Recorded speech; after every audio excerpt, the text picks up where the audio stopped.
ವೈದ್ಯರೇ ಕೈ ಚೆಲ್ಲಿದ ಭಕ್ತನಿಗೆ ಮರುಜೀವ ನೀಡಿದ ಬಾಬಾ ಮತ್ತು ಆಸ್ಪತ್ರೆಯ ಪವಾಡ. ಸ್ನೇಹಿತರೆ, ಆಧುನಿಕ ವೈದ್ಯಕೀಯ ಲೋಕದಲ್ಲಿ ಮನುಷ್ಯನ ಉಸಿರಾಟ ಮತ್ತು ಹೃದಯದ ಬಡಿತ ನಿಂತು ಹೋದರೆ ಆತನನ್ನು ಮೃತ ಎಂದು ಘೋಷಿಸಲಾಗುತ್ತದೆ. ವಿಜ್ಞಾನದ ಪ್ರಕಾರ ಸತ್ತ ವ್ಯಕ್ತಿ ಮರಳಿ ಬದುಕಲು ಸಾಧ್ಯವಿಲ್ಲ. ಆದರೆ ನೀಮ್ ಕರೋಲಿ ಬಾಬಾ ಅಥವಾ ನಮ್ಮ ಪ್ರೀತಿಯ ಮಹಾರಾಜ್ಜಿ ಅವರ ದೈವಿಕ ಶಕ್ತಿಯ ಮುಂದೆ ವಿಜ್ಞಾನದ ಈ ಎಲ್ಲಾ ನಿಯಮಗಳು ತಲೆಬಾಗುತ್ತಿದ್ದವು. ಇಂದು ನಾವು ವೈದ್ಯರಿಂದಲೇ ಮೃತ ಎಂದು ಘೋಷಿಸಲ್ಪಟ್ಟ ತನ್ನ ಪರಮ ಭಕ್ತನಿಗೆ ಬಾಬಾ ಅವರು ನೂರಾರು ಕಿಲೋಮೀಟರ್ ದೂರದಲ್ಲೇ ಕುಳಿತು ಹೇಗೆ ಮರುಜೀವ ನೀಡಿದರು ಎಂಬ ಅತ್ಯಂತ ರೋಮಾಂಚನಕಾರಿ ನೈಜ ಪವಾಡವನ್ನು ತಿಳಿದುಕೊಳ್ಳೋಣ. ಆಸ್ಪತ್ರೆಗೆ ಸೇರಿದ ಹಳೆಯ ಭಕ್ತ. ಇದು ನಡೆದಿದ್ದು 1960ರ ದಶಕದ ಕೊನೆಯಲ್ಲಿ. ಹರಿದತ್ತ ಎಂಬ ಒಬ್ಬ ನಿಷ್ಠಾವಂತ ಭಕ್ತ ಇದ್ದಕ್ಕಿದ್ದಂತೆ ತೀವ್ರವಾದ ಪಾರ್ಶ್ವವಾಯು ಅಂದರೆ ಬ್ರೈನ್ ಸ್ಟ್ರೋಕ್ ಮತ್ತು ಹೃದಯಾಘಾತಕ್ಕೆ ಈಡಾಗಿದ್ದನು. ಆತನನ್ನು ತಕ್ಷಣ ದೆಹಲಿಯ ಅತ್ಯಂತ ದೊಡ್ಡ ಆಸ್ಪತ್ರೆಗೆ ದಾಖಲಿಸಲಾಯಿತು. ಹರಿದತ್ತನ ಸ್ಥಿತಿ ಅತ್ಯಂತ ಗಂಭೀರವಾಗಿತ್ತು. ಪ್ರಜ್ಞೆ ಕಳೆದುಕೊಂಡಿದ್ದ ಆತನಿಗೆ ಐಸಿಯು ವಾರ್ಡ್ನಲ್ಲಿ ವೆಂಟಿಲೇಟರ್ ಮೂಲಕ ಉಸಿರಾಟ ನೀಡಲಾಗುತ್ತಿತ್ತು. ಆತನ ಇಡೀ ಕುಟುಂಬ ಆಸ್ಪತ್ರೆಯ ಹೊರಗೆ ಕುಳಿತು ಕಣ್ಣೀರು ಹಾಕುತ್ತಾ ನೀಮ್ ಕರೋಲಿ ಬಾಬಾ ಅವರನ್ನು ಪ್ರಾರ್ಥಿಸುತ್ತಿತ್ತು. ಏಕೆಂದರೆ ವೈದ್ಯರು ಈಗಾಗಲೇ ಇನ್ನು ಯಾವುದೇ ಪವಾಡ ನಡೆದರೆ ಮಾತ್ರ ಈತ ಬದುಕಲು ಸಾಧ್ಯ, ಚಿಕಿತ್ಸೆ ಮುಗಿದಿದೆ ಎಂದು ಕೈ ಚೆಲ್ಲಿದ್ದರು. ವೈದ್ಯರ ಘೋಷಣೆ ಮತ್ತು ಆಸ್ಪತ್ರೆಯಲ್ಲಿ ಹಾಹಾಕಾರ. ಮಾರನೇ ದಿನದ ಮಧ್ಯರಾತ್ರಿ ಆಸ್ಪತ್ರೆಯಲ್ಲಿ ಅತ್ಯಂತ ಭೀಕರ ಘಟನೆ ನಡೆಯಿತು. ಐಸಿಯುನಲ್ಲಿದ್ದ ಹರಿದತ್ತನ ಇಸಿಜಿ ಮಾನಿಟರ್ನಲ್ಲಿ ಹೃದಯದ ಬಡಿತವನ್ನು ತೋರಿಸುವ ರೇಖೆ ಸಂಪೂರ್ಣವಾಗಿ ನೇರವಾಯಿತು. ಆತನ ನಾಡಿ ಮಿಡಿತ ನಿಂತು ಹೋಯಿತು ಮತ್ತು ಶರೀರ ತಣ್ಣಗಾಗಲು ಶುರು ಮಾಡಿತು. ವೈದ್ಯರು ಆತನನ್ನು ಪರೀಕ್ಷಿಸಿ ಅತ್ಯಂತ ಬೇಸರದಿಂದ ವೆಂಟಿಲೇಟರ್ ಯಂತ್ರವನ್ನು ಬಂದ್ ಮಾಡಿದರು. ವೈದ್ಯರು ಐಸಿಯು ಹೊರಗೆ ಬಂದು ಹರಿದತ್ತನ ಕುಟುಂಬಕ್ಕೆ ಹೇಳಿದರು, ನಮ್ಮನ್ನು ಕ್ಷಮಿಸಿ, ಹರಿದತ್ತ ಇನ್ನು ಬದುಕಿಲ್ಲ, ಅವರು ಕೊನೆಯುಸಿರೆಳೆದಿದ್ದಾರೆ. ಈ ಮಾತನ್ನು ಕೇಳಿದ ತಕ್ಷಣ ಆಸ್ಪತ್ರೆಯ ಕಾರಿಡಾರ್ನಲ್ಲಿ ಹರಿದತ್ತನ ಹೆಂಡತಿ ಮತ್ತು ಮಕ್ಕಳ ಹಾಹಾಕಾರ, ಕಣ್ಣೀರು ಮುಗಿಲು ಮುಟ್ಟಿತು. ಸಂಬಂಧಿಕರು ಶವವನ್ನು ಮನೆಗೆ ತೆಗೆದುಕೊಂಡು ಹೋಗಲು ಸಿದ್ಧತೆ ನಡೆಸುತ್ತಿದ್ದರು. ನೈನಿತಾಲ್ನ ಆಶ್ರಮದಲ್ಲಿ ನಡೆದ ಲೀಲೆ.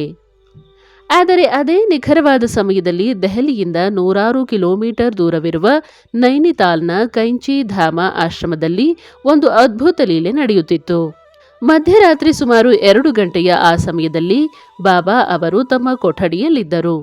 ಇದ್ದಕ್ಕಿದ್ದಂತೆ ಬಾಬಾ ಅವರು ಜೋರಾಗಿ, ಇಲ್ಲ, ಹರಿದತ್ತ ಇನ್ನು ಸಾಯಲು ಸಾಧ್ಯವಿಲ್ಲ, ಅವನ ಆಯುಷ್ಯ ಮುಗಿದಿಲ್ಲ ಎಂದು ಕಿರುಚುತ್ತಾ ಎದ್ದು ಕುಳಿತರು. ಅಲ್ಲೇ ಇದ್ದ ಆಶ್ರಮದ ಸೇವಕರಿಗೆ ಏನಾಗುತ್ತಿದೆ ಎಂದು ಅರ್ಥವಾಗಲಿಲ್ಲ. ಬಾಬಾ ತಕ್ಷಣ ತಮ್ಮ ಹತ್ತಿರವಿದ್ದ ಪವಿತ್ರ ಗಂಗಾಜಲದ ಪಾತ್ರೆಯನ್ನು ತೆಗೆದುಕೊಂಡು ಶೂನ್ಯದ ಕಡೆಗೆ ನೋಡುತ್ತಾ ಗಾಳಿಯಲ್ಲೇ ಆ ನೀರನ್ನು ಚಿಮುಕಿಸಿದರು. ನಂತರ ತಮ್ಮ ಕಂಬಳಿಯನ್ನು ಜೋರಾಗಿ ಕೊಡವಿ, ಹೋಗು ಹರಿದತ್ತ, ಮರಳಿ ಹೋಗು, ನಿನ್ನನ್ನು ಕರೆಯಲು ಯಮರಾಜನಿಗೆ ಇನ್ನೂ ಹಕ್ಕಿಲ್ಲ ಎಂದು ಗದರಿಸಿದರು.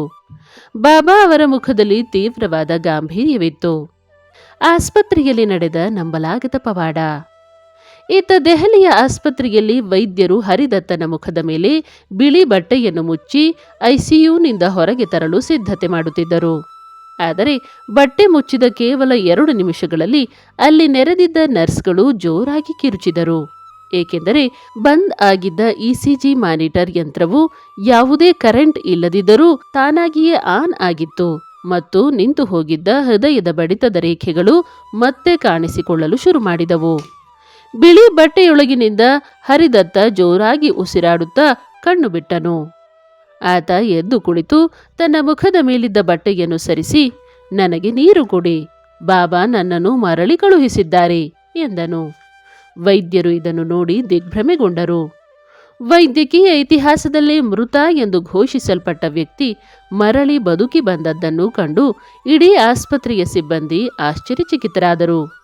ಹರಿದತ್ತ ಕೇವಲ ಕೆಲವು ದಿನಗಳಲ್ಲಿ ಸಂಪೂರ್ಣ ಗುಣಮುಖನಾಗಿ ಡಿಸ್ಚಾರ್ಜ್ ಆದನು.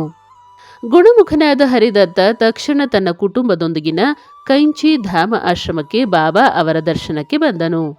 ಆತ ಬಾಬಾ ಅವರ ಮುಂದೆ ಬರುತ್ತಿದ್ದಂತೆ ಬಾಬಾ ಜೋರಾಗಿ ನಗುತ್ತಾ ಹೇಳಿದರು, ಏನಪ್ಪ ಹರಿದತ್ತ, ಯಮರಾಜನ ದರ್ಬಾರ್ ಹೇಗಿತ್ತು? ಅಲ್ಲಿ ನಿನಗೆ ಜಾಗ ಸಿಗಲಿಲ್ಲ ಅಲ್ವಾ? ಅಂದು ರಾತ್ರಿ ನಿನ್ನ ಪ್ರಾಣ ಉಳಿಸಲು ನಾನು ಎಷ್ಟು ಜೋರಾಗಿ ಯಮರಾಜನನ್ನು ಗದರಿಸಬೇಕಾಯಿತು ಗೊತ್ತಾ? ಇನ್ನು ಮುಂದೆ ಚೆನ್ನಾಗಿ ಭಕ್ತಿ ಮಾಡು ಎಂದರು.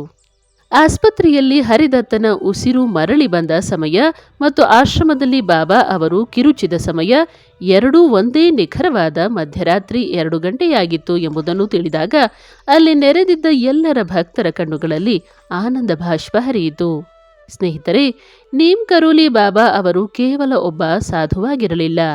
ಅವರು ಸಾಕ್ಷಾತ್ ಮೃತ್ಯುಂಜಯನ ಸ್ವರೂಪವಾಗಿದ್ದರು. ತಮ್ಮ ಭಕ್ತನಿಗಾಗಿ ಮೃತ್ಯುವಿನ ದವಡಿಯಿಂದಲೇ ಪ್ರಾಣವನ್ನು ಮರಳಿ ತಂದ ಬಾಬಾ ಅವರ ಕರುಣೆ ಅನಂತವಾದದ್ದು. ಜೈ ಮಹಾರಾಜ್ ಜಿ.